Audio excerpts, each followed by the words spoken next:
Anggota kumpulan rap terkenal tahun 90-an, Niko, meninggal dunia kira-kira jam 11 malam semalam di kediaman rakannya di Kampung Baru, Kuala Lumpur. Allahyarham, 53 tahun, kembali ke rahmatullah dalam tidur akibat sakit jantung.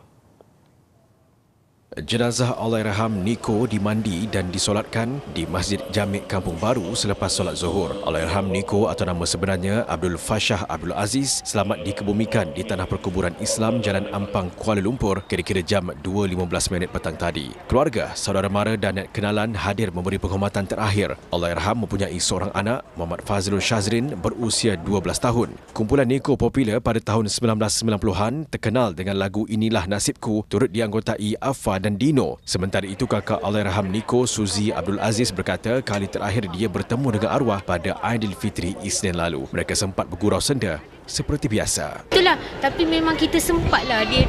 Lepas tu after that kita orang pergi rumah ayah kita orang dekat Pandalinda. So dia datang, dia sempatlah bermaafan apa semua. Tapi hari pertama tu dia dah diam.